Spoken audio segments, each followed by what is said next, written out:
আসসালামু আলাইকুম রহমতুল্লাহি ওয়া বারাকাতু। আজকে আমরা আলোচনা করব নল এবং চৌবাচ্চা রিলেটেড ম্যাথগুলা। আমরা পূর্বের ক্লাসে একটি হলো নল এবং চৌবাচ্চা রিলেটেড করেছিলাম। ইন্টারনেট বিচ্ছিন্নর কারণে আর কি ক্লাসটা কন্টিনিউ করতে পারি নাই। তো সেই ধারাবাহিকতা থেকে এটা হচ্ছে আমাদের সেকেন্ড লেকচার, অর্থাৎ নল ও চৌবাচ্চার দ্বিতীয় লেকচারে আমরা পূর্ববর্তী ক্লাসে যে বেসিক গুলো আলোচনা করেছিলাম সেগুলো সামারাইজ করে আমরা বোর্ডে লিখে রেখেছি। আমরা এই ধারাবাহিকতা মেনটেন করে আগাবো। যেহেতু যারা পূর্বের ক্লাসটা দেখো নাই তাদের যাতে বোঝার সুবিধার্থে আমরা পূর্বের ডিসকাশন গুলো আবার একটু রিভিউ করে নেব শর্টলি। আর লিঙ্ক দিয়ে দেব, আপনারা পূর্বের ভিডিওটা পারলে দেখে নেবেন। নল এবং চৌবাচ্চা বোঝার আগে আমরা যে বোর্ডের দিকে দুইটা ফিগার আমি পূর্ব থেকে অঙ্কন করে রেখেছি, এই ফিগারগুলোর দিকে একটু তাকাই। ফিগার ওয়ানের ক্ষেত্রে যে আমরা উদাহরণ দেওয়ার ক্ষেত্রে একটা রিয়েল লাইফের একটা এক্সাম্পল নিতে পারি। সেটা হচ্ছে আমরা এই আমার হাতে থাকা যে বোতলটি, এটা কি আমরা চৌবাচ্চা কল্পনা করি। এটা যদি একটা চৌবাচ্চা হয় এবং আমার হাতে থাকা এই ছোট যে এটাকে আমরা নল কল্পনা করি। সাদা যে আমরা একটা নল নিয়েছি, আমরা এই দিক থেকে চিন্তা যদি করি, এই যে সাদা নল দিয়ে পানি দেওয়া হচ্ছে এবং এই বড় একটা নল, এটাকে আমরা বড় নল কল্পনা করি, এখান থেকে পানি বের হয়ে যাচ্ছে। তাহলে আমাদের কি আসবে? ছোট নল দিয়ে পানি আসতে পারে, ধরে নিলাম মিনিটে 1 লিটার করে এই ছোট নলটি পানি ইনপুট নিতে পারে। আবার এই বড় নলটির আউটপুট ক্ষমতা মিনিটে 2 লিটার করে। তাহলে এই বোতলে পানি কি থাকতে পারে? আমাদের সাধারণ চিন্তা কি আসে যে এখানে পানি থাকবে এই বোতলে? না। যেহেতু ইনপুটের তুলনায় আউটপুট ক্ষমতাটা বেশি, সেহেতু পানি থাকার কোনো সম্ভাবনা নেই। কিন্তু যদি এইরকম হয় কেস, এই যে বড় নল, এটাকে আমরা বড় নল কল্পনা করলাম। বড় নল মিনিটে 10 লিটার পানি ইনপুট নিতে পারে। আবার এটাকে ছোট নল, এটা আউটপুট এখান থেকে 10 লিটার ইনপুট, আউটপুট 2 লিটার। তাহলে জেনারেলি কি কি আসবে? তাহলে এখানে 10 ফুট নিতেছে, মিনিটে দুই দুই 2 লিটার বের হয়ে যাচ্ছে। তাহলে মিনিটে 8 লিটার পানি এখানে জমা হচ্ছে। এই বেসিকটুকু বোঝানোর জন্য আমরা দুইটা ফিগার বোর্ডে অঙ্কন করে রেখেছি। বোর্ডে একবার আলোচনা করে নিই।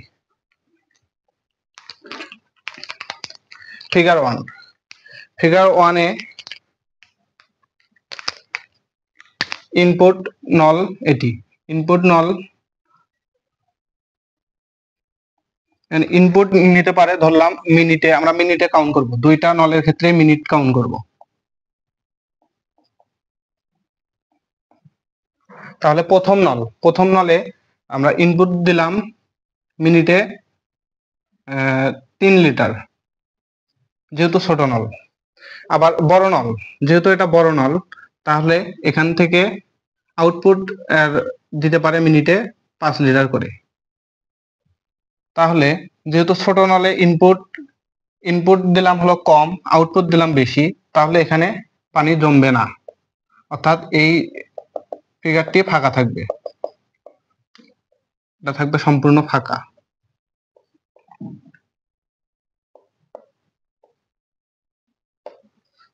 কেস আমরা ফিগার 2 তে যদি আসি, এখানে প্রথমে ইনপুট নলটি বড়, অর্থাৎ এখানে 10 লিটারের মতো পানি ধরলাম মিনিটে ইনপুট নিতে পারে।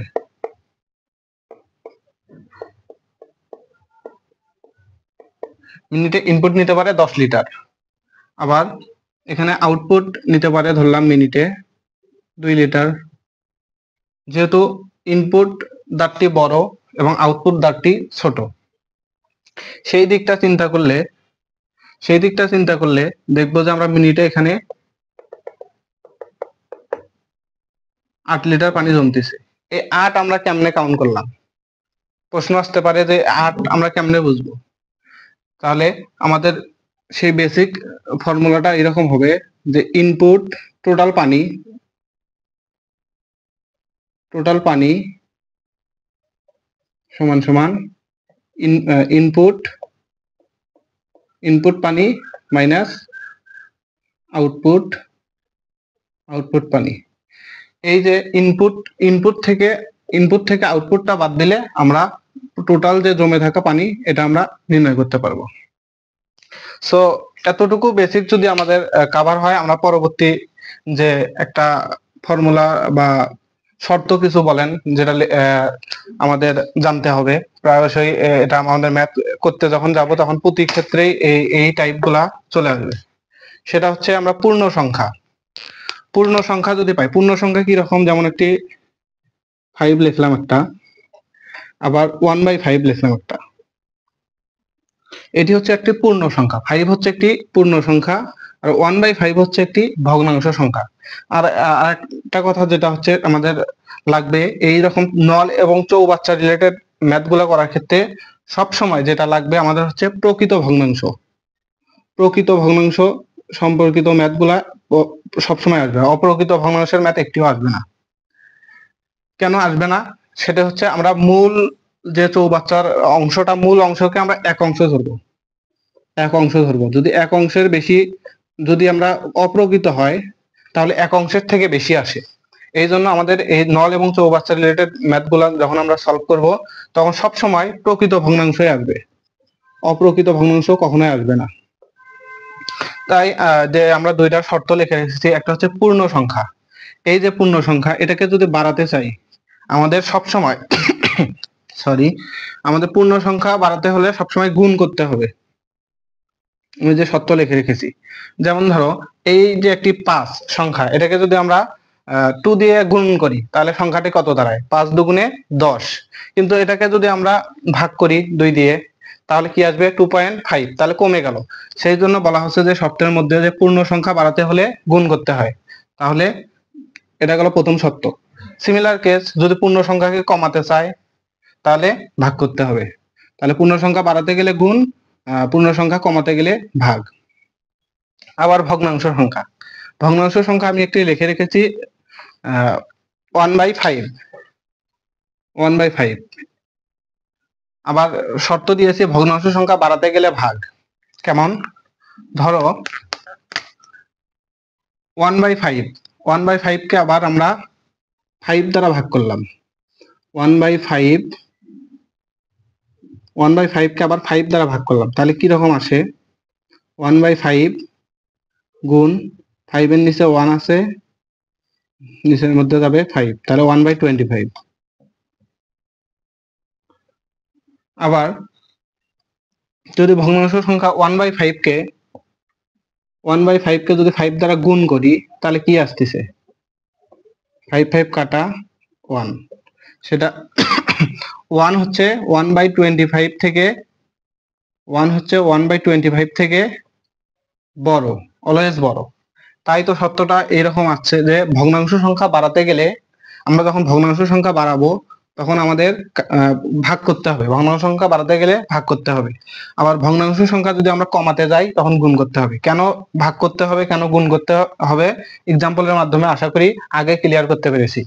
তারপর আমরা আসি পরবর্তী যে একটি কথা লিখে রেখেছি, সেটা হচ্ছে অংশ উল্লেখ না থাকলে পুরো অংশটাকে আমরা এক অংশ ধরবো। অংশ উল্লেখ না থাকলে পুরো অংশটাকে আমরা এক অংশ ধরবো। কিরকম? এইরকম একটা পাত্র নিলাম, এই পাত্র থেকে যদি এইটুকু অংশকে আমার বের করতে বলে, আমি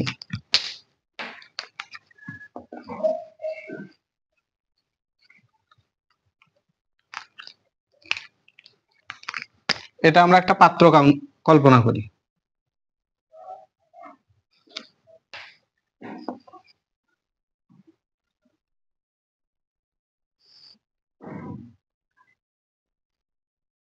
এটি একটি পাত্র থেকে এইটুকু অংশের মান যদি বের করতে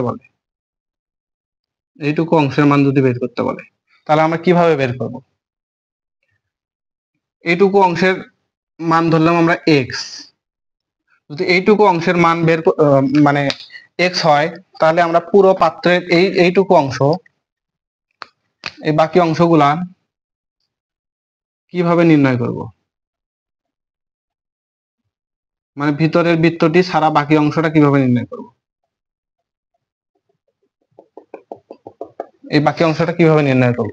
এই অংশটা নির্ণয় করার জন্য মূল আমরা একটি কথা লিখেছি, অংশ উল্লেখ না থাকলে, এখানে কোনো অংশ উল্লেখ নেই, যেহেতু অংশ উল্লেখ নেই তাহলে অংশ উল্লেখ না থাকলে এক অংশ ধরবো। সো এই বাকি অংশটুকুর মান হবে 1 মাইনাস এক্স। কেন 1 মাইনাস এক্স? কারণ মূল পাত্রটা টোটাল এক অংশ, মূল পাত্রটা টোটাল এক অংশ। আবার আরেকটি কথা লিখে রেখেছি, কোনো একটি ভগ্নাংশ সংখ্যা অলওয়েজ 1 অপেক্ষা বড়। কোনো একটি ভগ্নাংশ সংখ্যা অলওয়েজ 1 অপেক্ষা বড়। আমরা পূর্বের এক্সাম্পলটিকে আবার নিয়ে আসি এখানে। 1/5, 1/5 একটি ভগ্নাংশ সংখ্যা। 1/5 অবশ্যই 1 অপেক্ষা ছোট। আবার যে কোনো ভগ্নাংশ সংখ্যায় আমরা যদি কাউন্ট করি, 1/7 এটিও 1 অপেক্ষা ছোট। তাহলে বলছে, তাই তো বলছে যে কোনো একটি ভগ্নাংশ সংখ্যা অলওয়েজ 1 অপেক্ষা কম। এটা কখন 1 অপেক্ষা কম হবে? যখন ভগ্নাংশটি হবে প্রকৃত ভগ্নাংশ সংখ্যা, যখন ভগ্নাংশটি হবে প্রকৃত ভগ্নাংশ সংখ্যা। আর একটি মজার টেকনিক, যার মাধ্যমে আমরা প্রকৃত ভগ্নাংশ আর অপ্রকৃত ভগ্নাংশ, আমাদের অনেকের ডাউট থাকতে পারে, আমি একটু ক্লিয়ার করে দিচ্ছি যে আমরা কিভাবে চিনবো যে কোনটি প্রকৃত ভগ্নাংশ সংখ্যা। মানে আমি যেভাবে মনে রাখতাম সেভাবে, এটা কোনো মানে স্পেশাল একটা আমার নিয়ম বলতে পারেন, যে আমি যেভাবে প্রকৃত ভগ্নাংশ এবং অপ্রকৃত ভগ্নাংশ মনে রাখতাম। আসি প্রকৃত ভগ্নাংশ এবং অপ্রকৃত ভগ্নাংশ। প্রকৃত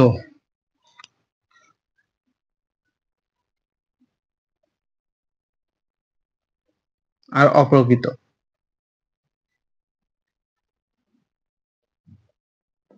আমরা তো জানি যে পোর মানে হচ্ছে গরিব, পোর মানে হচ্ছে গরিব, এটা তো আমরা জানি সবাই। তাহলে যখন আমরা ভগ্নাংশ সংখ্যা, আমরা সবসময় উপরটা কাউন্ট করব। যেমন একটি ভগ্নাংশ লিখলাম 1/7, আরেকটি ভগ্নাংশ লিখলাম 7/1 বা 7/2, এরকম লিখলাম। আমরা উপর কাউন্ট করব, সবসময় উপর কাউন্ট করব। দেখব যে হলো সব থেকে এখানে পোর, পোর কোনটি, আমরা নিচটা কাউন্ট করব না, আমরা কাউন্ট করব হচ্ছে উপরটা। যদি সেম থাকে, সেম থাকে, সরি এটা 7/1 ধরলাম, তাহলে আমরা উপরটা কাউন্ট করব। উপরটা যেহেতু ছোট এটার তুলনায়, 7/2, আমরা কাউন্ট করব উপরে, এটার তুলনায় উপরেরটা ছোট। যেমন উপরে আছে 1, নিচে আছে 7, তাহলে তাহলে উপরেরটা পোর, মানে গরিব, মানে এর তুলনায় ও গরিব। যদি যদি উপরের সংখ্যাটি নিচের সংখ্যা অপেক্ষা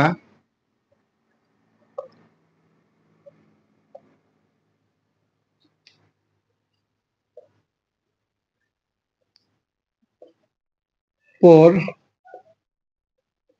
বা ছোট হয়, পোর মানে আমি ছোটই বোঝাচ্ছি আর কি, এটা আমার ভাষা, ছোট হয় তাহলে সেটি প্রকৃত। আর যদি ছোট না হয় অপ্রকৃত। ছোট হলে প্রকৃত, অর্থাৎ পোর মানে উপরেরটা গরিব, উপরেরটা গরিব হলেই প্রকৃত। পোর মানে পোর আর প্রকৃত শব্দটা অনেকটা কাছাকাছি, এভাবে মনে রাখা যায়। আশা করি আজ থেকে আর কখনো প্রকৃত এবং অপ্রকৃত ভগ্নাংশ নিয়ে ডাউট হবে না ইনশাল্লাহ। এরপর আসি, যেহেতু এতটুকু বেসিক কভার হলে আমরা এবার আসি যে সরাসরি বিসিএস, বিজিএস বা ব্যাংক জবের জন্য যে কোশ্চেন ব্যাংক গুলো আমরা ফলো করি, সেই আলোকে কয়েকটা টাইপের মাধ্যমে আমরা কভার করব আজকের এই ম্যাথটি। আমরা কয়েকটি ম্যাথ তুলে নিচ্ছি,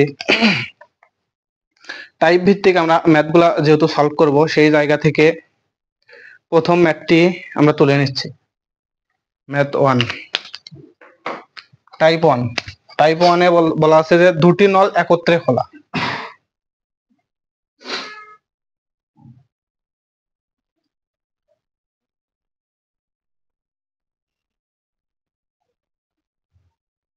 দুটি নল একত্রে খোলা।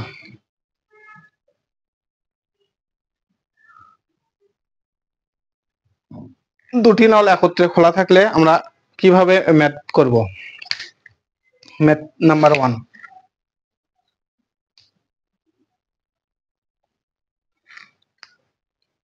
প্রথম এবং দ্বিতীয় নল দ্বারা যথাক্রমে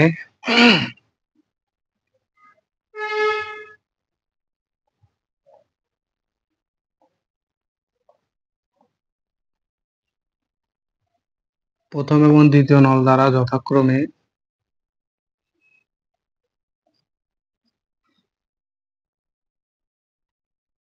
12 ও 18 ঘন্টায় চৌবাচ্চাটি পূর্ণ হয়।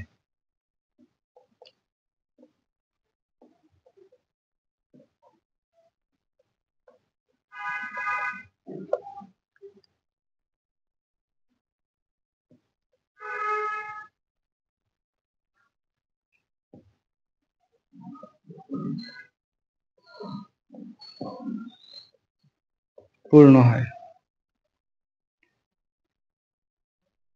দুটি নল একত্রে খুলে দিলে কত ঘন্টায় পূর্ণ হবে?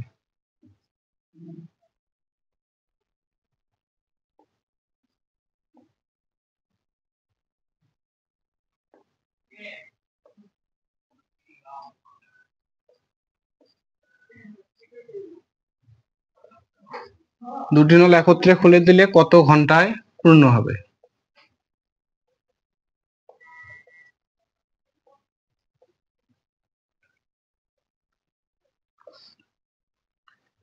তাহলে এই যে ম্যাথটি আমরা একটু বুঝে নেই। আমরা বলছিলাম যে পুরো পাত্রকে আমরা এক অংশ করে কাউন্ট করে এই ম্যাথগুলা আগানোর চেষ্টা করব। তাহলে প্রথম এবং দ্বিতীয় নল দ্বারা যথাক্রমে 12 ঘন্টায় এবং 18 ঘন্টায় চৌবাচ্চাটি পূর্ণ হয়। অর্থাৎ প্রথম নল দ্বারা 12 ঘন্টায় এবং দ্বিতীয় যথাক্রমে দ্বারা বোঝাচ্ছে সেপারেটলি, অর্থাৎ পৃথক পৃথক ভাবে। অর্থাৎ প্রথম নল দ্বারা পূর্ণ হবে 12 ঘন্টায়, আবার দ্বিতীয় নল দ্বারা পূর্ণ হবে 18 ঘন্টায়। তাহলে প্রথম নল দ্বারা 12 ঘন্টায় এবং দ্বিতীয় নল দ্বারা 18 ঘন্টায় চৌবাচ্চাটি পূর্ণ হয়। আবার বলছে যে দুটি নল একত্রে খোলা দিলে, আমরা যখন এক্সাম্পল দিলাম যে হচ্ছে কোনো একটি পাত্রে পৃথক পৃথক ভাবে আমরা পানি প্রবেশ করতেছিলাম, কিন্তু এখানে বলা হলো কি দুটি নল একত্রে খুলে দিলে, খুলে দেওয়ার অর্থ এখানে পানি প্রবেশের একটা ফ্লো তৈরি করে দেওয়া। তাহলে দুটি নল একত্রে খুলে দিলে কত ঘন্টায় পূর্ণ হবে? আমরা মূল পাত্রকে এক অংশ ধরে আমরা আগানোর ট্রাই করি।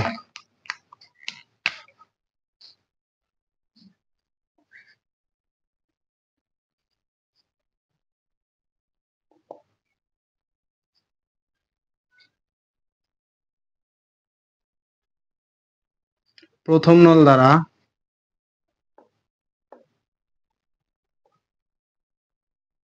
প্রথম নল দ্বারা 12 ঘন্টায়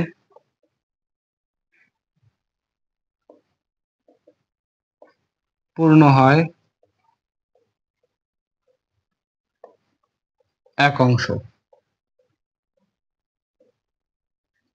প্রথম নল দ্বারা 12 ঘন্টায় পূর্ণ হয় এক অংশ। তাহলে প্রথম নল দ্বারা 1 ঘন্টায় পূর্ণ হয় 1/12 অংশ। আবার দ্বিতীয় নলের ক্ষেত্রে 1 ঘন্টায় আমরা বের করব। দ্বিতীয় নল দ্বারা 18 ঘন্টায়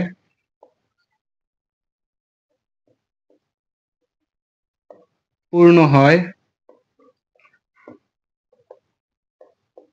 এক অংশ। এবং তাহলে দ্বিতীয় নল দ্বারা 1 ঘন্টায় পূর্ণ হয় 1/18 অংশ। আমরা কেন 1 ঘন্টায় বের করে নিলাম? এর মূল কারণটি হচ্ছে আমরা পুরো পাত্রকে এক অংশ নেব এবং প্রতিটায়, যেমন প্রতিটারে যদি মিনিটে আমাদের কত ঘন্টায় চাইছে, কত ঘন্টায়, যদি এখানে মিনিট চাইতো প্রশ্নেও মিনিট দেওয়া থাকতো, তখন আমরা কি করতাম? মিনিটে বের করতাম, যে প্রতি মিনিটে, তখন 1 মিনিটে বের করতাম। যেহেতু এখানে ঘন্টায় দেওয়া আছে, আমরা প্রতি ঘন্টায় বের করতেছি। তাহলে প্রথম নল দ্বারা 1 ঘন্টায় পূর্ণ হলো এত অংশ, দ্বিতীয় নল দ্বারা 1 ঘন্টায় পূর্ণ হলো এত অংশ। তাহলে আমরা যদি 1 ঘন্টায় ওই পাত্রের মধ্যে, যেমন এটাই যদি আমরা চৌবাচ্চা কল্পনা করি, দুটি নল দিয়ে দুই দিক থেকে পানি দেওয়া হচ্ছে। ধরেন এই যে নীল কলমটি দ্বারা 1 ঘন্টায় পানি আসতেছে 5 লিটার, এবং এই কালো কলমটা দ্বারা 1 ঘন্টায় পানি আসতেছে 2 লিটার। তাহলে এটা দিয়ে আসতেছে 5 লিটার, এটা দিয়ে আসতেছে 2 লিটার। তাহলে টোটাল যদি আমরা 1 ঘন্টা কাউন্ট করি, টোটাল 1 ঘন্টায় পানি আসতেছে 2 যোগ 5। তাহলে আমরা কি করি, যোগ করি। তাহলে তদ্রূপ এখানে যে চৌবাচ্চার দুটি অংশ আছে, তাহলে আমরা যদি 1 ঘন্টায় এই পাত্রে কতটুকু পানি আসলো যদি বের করতে যাই, তাহলে আমাদের ভগ্নাংশটি যোগ করতে হবে। তাহলে 1 ঘন্টায়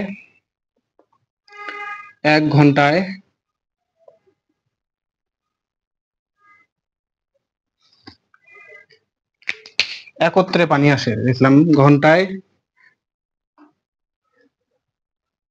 একত্রে 1 ঘন্টায় পানি আসে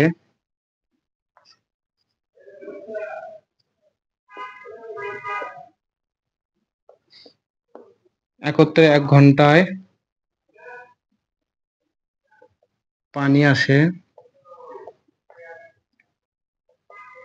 1/12 যোগ 1/18, এত অংশ।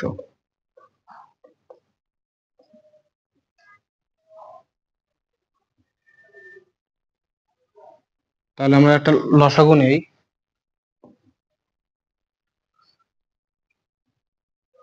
12 গুণ 18। আমরা যদি মানে এই কোশ্চেন গুলো বিসিএস বা বিজিএস বলো, বিভিন্ন পরীক্ষায় বারবার এই টাইপ থেকে ম্যাথ গুলো আসছে। আমরা যখন রিটেনে এই ম্যাথ গুলো সলভ করব, তখন আমাদের যে একটা পদ্ধতি, সেটা হচ্ছে আমরা এই যে গুণ চিহ্নগুলো দিয়ে রাখবো, এই অবস্থায় রাখবো, যাতে আমরা পরবর্তীতে আমাদের কাটাকাটি করতে সহজ হয়। যদি আমরা গুণ করে নেই, তখন তো আমাদের হাতে ক্যালকুলেটর থাকবে না, তখন আমাদের মানে প্রবলেমে পড়তে হবে। তাই আমরা কাটাকাটি সুবিধার্থে এই লসাগুটা সাথে সাথে ক্যালকুলেশন করে নেবো না, আমরা কাটাকাটি করে পরে ক্যালকুলেশন করে নেবো, এই অবস্থায় রাখলাম। তাহলে আমাদের এখানে আসতেছে 18 প্লাস 12, 12 দিয়ে আর 12 কাটা যায়, থাকলো 18, আবার 18 কাটা যায়, থাকলো 12, এত অংশ।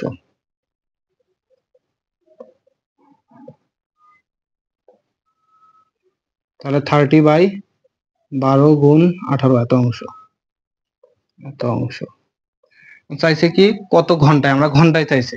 এখন আমরা ঐকিক নিয়মে, আমি পূর্বের ক্লাসে বলছিলাম যে এই ম্যাথগুলো পুরোটাই ঐকিক নিয়মের সাথে সাদৃশ্যপূর্ণ। ঐকিক নিয়মে আমরা মূলত কি করি, যেটি পরে চাই সেটাকে আমরা শেষে পাঠাই দিই। যেমন এখানে চাইছে হচ্ছে ঘন্টা, তাহলে আমরা কথার মধ্যে ঘন্টাকে আমরা পিছনে পার করে দেব। তাহলে তাহলে ঘন্টাকে আমরা পিছনে পার করে দেব। তাহলে সেই জায়গা থেকে 30, সুতরাং 30/80, এত অংশ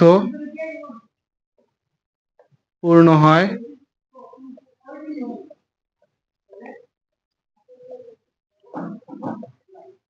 এত অংশ পূর্ণ হয় 1 ঘন্টায়। তাহলে এক অংশ পূর্ণ হয়, তাহলে আমরা ভাগ করে দেব। এক অংশ অর্থাৎ এক অংশ আমরা বার করবো যখন আমি বলছি যে পূর্ণ সংখ্যা যদি আমাদের হলো এত অংশ, তার মানে এটি একটি ভগ্নাংশ সংখ্যা এত অংশ পূর্ণ হয় 1 ঘন্টায়। তাহলে আমরা যদি এক অংশ, মানে এর তুলনায় এটা অংশটা বড়, তাহলে আমাদের কি ঘন্টা বেশি লাগবে না? তাহলে আমরা বলছি যে পূর্ণ সংখ্যা বাড়াতে গেলে আমাদের কি করতে হয়, পূর্ণ সংখ্যা বাড়াতে গেলে আমাদের ভাগ করতে হয়। তাহলে আমরা ভাগ করে দেব পুরো এক অংশ থেকে, সরি, ভগ্নাংশ সংখ্যা বাড়াতে গেলে ভাগ করতে হয়। তাহলে 30/12 গুণন 18, এত ঘন্টা। 12 গুণ 18/30, 6 দিয়ে কাটলে এখানে থাকে 2, এখানে থাকে হচ্ছে 5, তাহলে আসতেছে 36/5, এত ঘন্টা। এটি হচ্ছে এই ম্যাথটির উত্তর। যদি প্রশ্নে এরকম থাকতে পারে যে হচ্ছে আমরা যদি এই ম্যাথটা যদি এমসিকিউ আসে বা ম্যাক্সিমাম পরীক্ষায় তো এমসিকিউ আসতে পারে, তখন এমসিকিউ আসলে তো এই ম্যাথগুলা এত সময় নিয়ে আমরা করতে পারবো না। তো বিসিএস বা বিজিএস বলো বা ব্যাংক বলো, প্রতিটা পরীক্ষায় এই টাইপের অঙ্ক যখন এমসিকিউ আসবে তখন আমরা কি করব? এমসিকিউ এর একটা শর্টকাট, এটা সম্পূর্ণ আমার নিজের তৈরি করা, কোনো বই পুস্তকে হয়তো বা ওইভাবে পাবেন না। তাহলে এই অঙ্কটা সমাধান করার জন্য আমাদের যে শর্টকাটটা আপনারা নোট করে নিতে পারেন। শর্টকাট শর্টকাটটা এরকম যে আমরা যখন নির্দিষ্ট একটা মানে সময় বের করতে বলবে, তাহলে আমরা সময়কে টি ধরলাম, যে টাইমটা কাউন্ট করবো কিভাবে, উপরে যে সময়গুলো থাকবে আমরা সময়গুলোর গুণ করে দেবো। তাহলে সময় গুণ সময় ডিভাইড বাই সময় যোগ সময় গুণন যত অংশ চাইবে, তো অংশটা এখানে গুণ করে দেবো। তাহলে অংশ যদি উল্লেখ না থাকে তাহলে আমরা কি করব, টোটাল অংশটাকে, যদি অংশ উল্লেখ না থাকে তাহলে টোটাল অংশটাকে আমরা এক অংশ কাউন্ট করে নেব, এক অংশ। তাহলে আমাদের দেখি সেম আসে কিনা। তাহলে সময় 12 গুণ 18 সময় 12 যোগ 18, তাহলে গুণন যেহেতু অংশ উল্লেখ নাই আমরা এক ধরলাম। তাহলে উপরে আসতেছে 12 ইন্টু 18 ডিভাইড বাই 13। তাহলে আমরা 6 দ্বারা কাটাকাটি করি, 6 দিয়ে কাটলে এখানে 2, এখানে আসে 5, তাহলে 36/5। সো উত্তর সেম। তাহলে আমরা বলতে পারি যে এটা দ্বারাও সম্ভব এই ম্যাথটা করা। এই ম্যাথটা যদি আমরা আরেক ভাবে এই পরীক্ষায় দিয়ে দেয়, তখন বলতে পারে যে এত কত খুলে দিলে কত ঘন্টায় ঘন্টায় পূর্ণ হবে, কত ঘন্টা খুলে দিলে কত ঘন্টায় পূর্ণ হবে। এমনও আসতে পারে ঘন্টায় 1/3 অংশ পূর্ণ হবে। যদি এইভাবে কত ঘন্টায় 1/3 অংশ পূর্ণ হবে, যদি ম্যাথটা এইভাবে আসে, ও এইভাবে যদি আসে, আমরা জাস্ট এইভাবে আগাবো, পুরা প্রসেসটা এইভাবে আসবে। তাহলে আমরা শেষে এসে শুধু এইটুকু কাজ করব, যে 1 ঘন্টায় পূর্ণ হয় এত অংশ, তাহলে 1/3 ঘন্টায় পূর্ণ হয়। এটার সাথে ভগ্নাংশ সংখ্যা বাড়াতে হলে আমাদের কি করতে হয়, ভগ্নাংশ সংখ্যা যদি আমরা, তাহলে এক অংশ বাড়ছে তার মানে আমরা ভাগ করছি, তার মানে ভগ্নাংশ সংখ্যা আবার হলো বাড়াইছি, তার মানে গুণ করে দেব। তাহলে 36/5 ইন্টু 1/3 ক্যালকুলেশন করলে যা হবে মান ওইভাবে আসবে। এটা গেল আমাদের 1 নম্বর টাইপ। আমরা পরবর্তী টাইপে আসবো।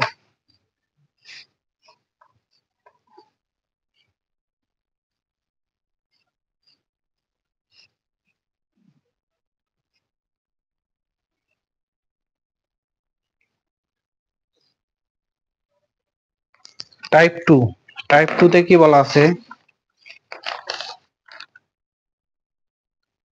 পূর্ণ হওয়া প্লাস খালি হওয়া। অর্থাৎ একটা পাত্রের মধ্যে একটা অংশ পূর্ণ হবে, একটা অংশ খালি হবে। এটা আমাদের পূর্ণ হওয়া প্লাস খালি হওয়া, টাইপ 2।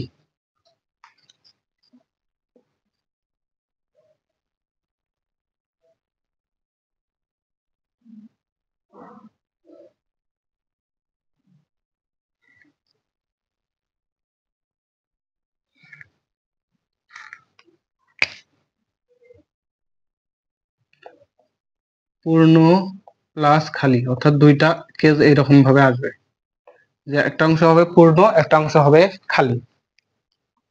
সো সেই জায়গা থেকে আমরা যদি সলভ করতে যাই, আমরা কিভাবে সলভ করব? আমরা একটা এক্সাম্পল নেই। প্রথম নল খুলে দিলে 10 ঘন্টায় পূর্ণ হয়।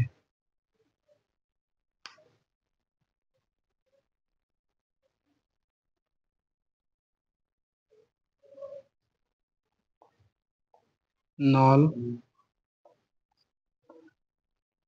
খুলে দিলে 10 ঘন্টায় পূর্ণ হয়।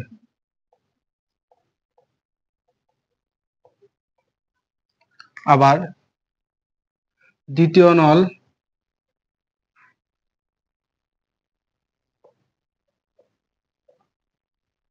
খুলে দিলে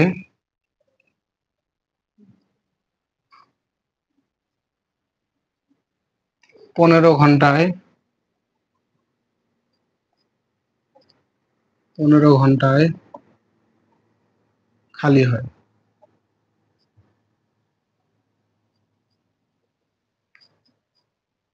দুটি নল একত্রে খুলে দিলে কত ঘন্টায় পূর্ণ হবে?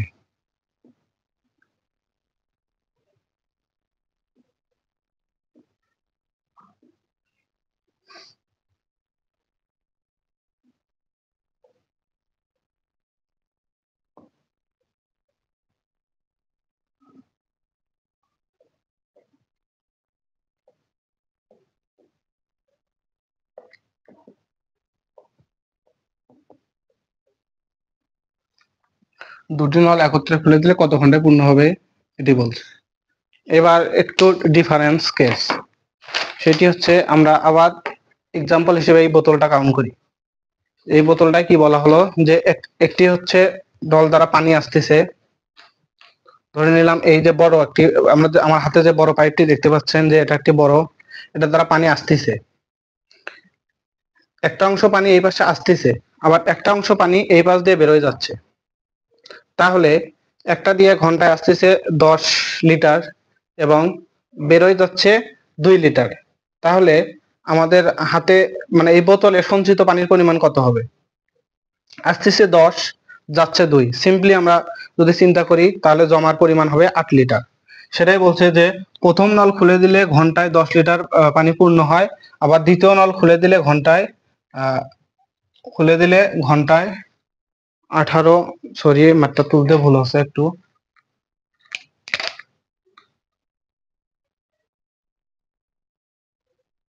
খুলে দিলে 18 ঘন্টায় খালি হয়।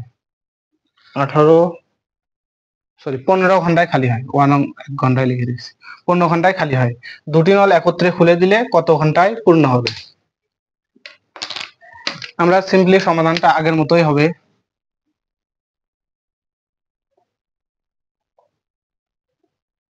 সমাধানটা আগের মতোই হবে। আগের মতো কি রকম? 10 ঘন্টায়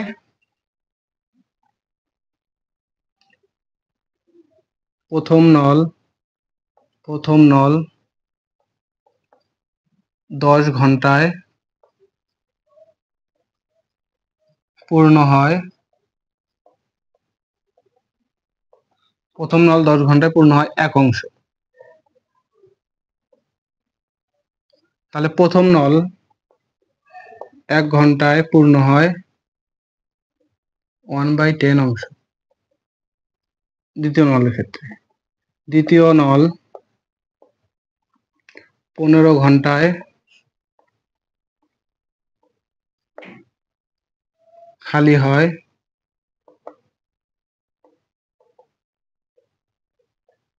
1 অংশ। তাহলে দ্বিতীয় নল 1 ঘন্টায় খালি হয় 1/15 অংশ। এটাই। তাহলে যেহেতু এখন আমরা 1 ঘন্টায়, আমি বলছি প্রতিটা ম্যাথের ক্ষেত্রে এরকম 1 ঘন্টায় কাউন্ট করতে হবে, তাহলে 1 ঘন্টায় আমরা এই জন্যই বের করে নিলাম। তাহলে 1 ঘন্টায় একত্রে কত অংশ জমা হয়? তাহলে আমরা এখন ম্যাথটির ক্ষেত্রে তুলে নেব যে একত্রে খুলে দিলে পূর্ণ হয়,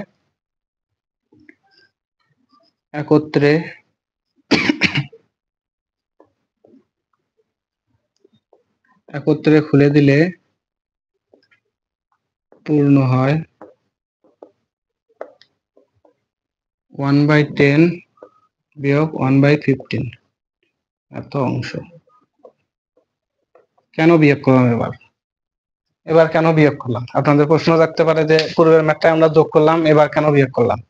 এবারের কেসে বলা আছে যে একটা দ্বারা আসতেছে, একটা দ্বারা যাচ্ছে, এই জন্য আমরা বিয়োগ করে নিলাম।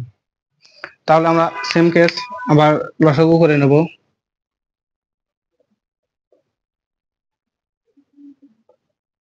10 চলে গেল, তাহলে 15 বিয়োগ 15 চলে গেল 10, এত অংশ। বা বিয়োগ করে নেই, এখানেই উপরে থাকলো 5, নিচে হচ্ছে 10 × 15, তাহলে এই 5 এখান দ্বারা কেটে নিলাম, তাহলে আসতেছে এখানে থাকলো 1, তাহলে 1/10 আর 3 গুণ করলে 13, এত অংশ। তাহলে এখন আমরা আমাদের চাচ্ছে কি ঘন্টায়, অর্থাৎ ওই নিয়মের মতো ঘন্টাটা আবার পিছনে পাঠিয়ে দেবো। তাহলে 1/13 এত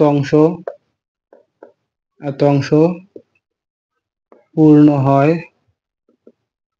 এত অংশ পূর্ণ হয় 1 ঘন্টায়। তাহলে 1 অংশ পূর্ণ হয়, এত অংশ যদি পূর্ণ হয় 1 ঘন্টায়, তাহলে 1 অংশ মানে এটা তো 1-এর থেকে কম, এত অংশ পূর্ণ হতে 1 ঘন্টা সময় লাগে। তাহলে 1 অংশ মানে পুরো পাত্রটাকে 1 অংশ, পুরো পাত্রটা ভর্তি হতে তাহলে সময় নিশ্চয়ই বেশি লাগবে। পুরো পাত্রটাকে আমরা বলছি যে পুরো পাত্রটা হচ্ছে 1 অংশ, কিন্তু 1/13 অংশ ধরে নিলাম, এতটুকু হচ্ছে 1/13 অংশ, এতটুকু পূর্ণ হতে সময় লাগলো 1 ঘন্টা।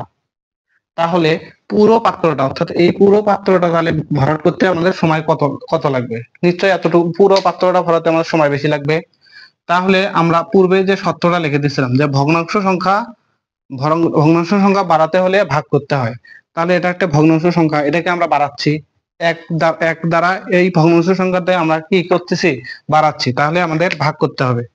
তাহলে 1/13 এত ঘন্টায়, তাহলে 1 গুণন 13 ইকুয়াল 13 ঘন্টায়, অর্থাৎ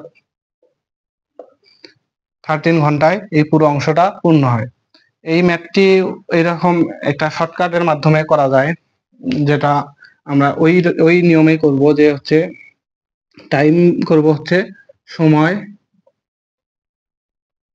গুণ সময়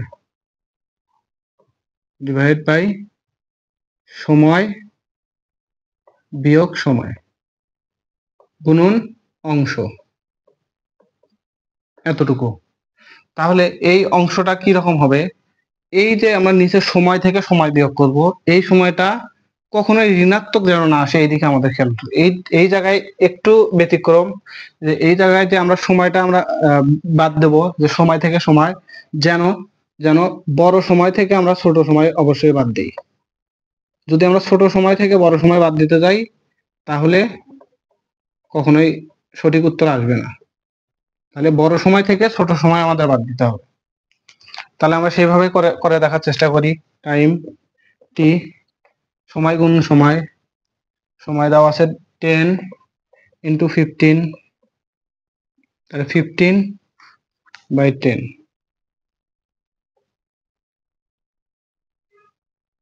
10 × 15, 15 থেকে 10 গেলে থাকে হচ্ছে 5 দ্বারা 15 কে যদি আমরা কাটি দেই, তাহলে আসছে হচ্ছে 3 দ্বারা 10 কে গুণ করলে 13, যা এটার সাথে সাদৃশ্যপূর্ণ। আবার সেম কেস যদি আমরা